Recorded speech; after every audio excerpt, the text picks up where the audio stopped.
হিডিম্বা ও ঘটোৎকচের থেকে বিদায় নিয়ে পাণ্ডবরা আবার অরণ্যের পথে এগিয়ে চললেন, পরিচয় গোপন রেখে।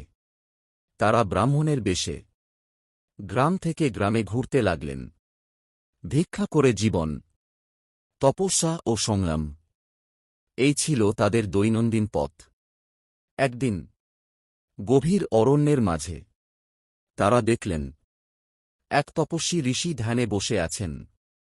তার তেজে চারপাশ যেন আলোকিত। তিনি ছিলেন মহর্ষি ব্যাসদেব।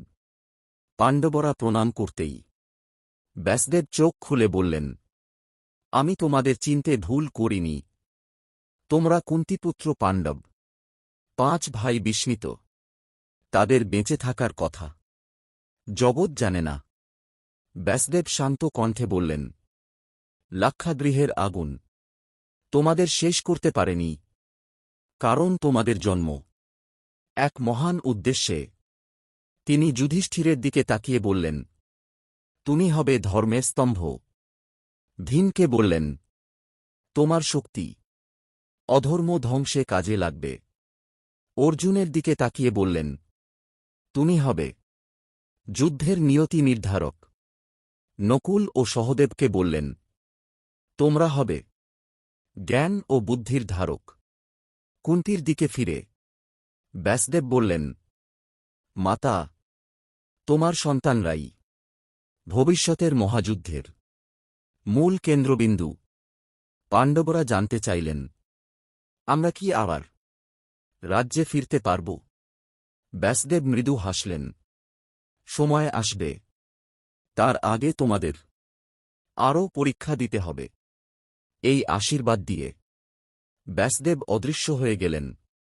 পাণ্ডবরা বুঝলেন, তাদের পথ কঠিন, কিন্তু নিয়তি তাদের পাশে। এইভাবেই মহাভারতের কাহিনী আরও গভীর পথে প্রবেশ করল।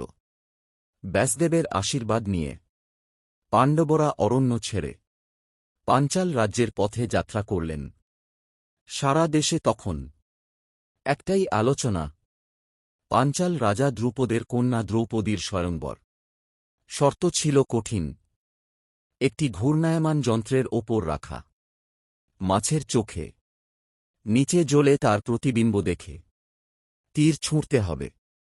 অগণিত রাজা মহারাজা সেই সভায় উপস্থিত হলেন। দুর্যোধন, কর্ণ, শকুনি সবাই এসেছে। পাণ্ডবরা সেখানে এলেন ব্রাহ্মণের ছদ্মবেশে, মাতা কুন্তীও সঙ্গে। এক এক করে রাজারা চেষ্টা করলেন, কেউ ব্যর্থ, কেউ লক্ষ্যভ্রষ্ট।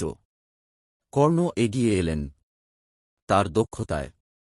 সবাই স্তব্ধ, কিন্তু দ্রৌপদী দৃকণ্ঠে বললেন, সূতপুত্রের সঙ্গে আমি বিবাহ করব না। কর্ণ অপমানিত হয়ে পিছিয়ে গেলেন। সবাই যখন ব্যর্থ, তখন এক ব্রাহ্মণ যুবক ধনুক হাতে এগিয়ে এল। সে ছিল অর্জুন। সে নির্ভীকভাবে জলে চোখ রাখল, তীর ছুঁড়ল, আর ঠিক মাছের চোখ বিদ্ধ হল। স্বয়ংবর জয় হল। দ্রৌপদী মালা পরালেন সেই ব্রাহ্মণের গলায়। সারা সভা স্তব্ধ। পাণ্ডবরা দ্রৌপদীকে নিয়ে নিজেদের কুটিরে ফিরে এলেন। দূর থেকে কুন্তী বললেন, আজ তোমরা যা এনেছ 5 ভাই ভাগ করে নাও। ভুলবশত উচ্চারিত এই বাক্যই নিয়তির নির্দেশ হয়ে দাঁড়াল। পরে সব সত্য প্রকাশ হলে ব্যাসদেব এসে ঘোষণা করলেন, দ্রৌপদী হবেন 5 পাণ্ডবের স্ত্রী। এই বিবাহের মাধ্যমেই পাণ্ডবরা আবার রাজনৈতিক শক্তিতে পরিণত হলেন। এখান থেকেই মহাভারতের কাহিনী নতুন মোড় নিল।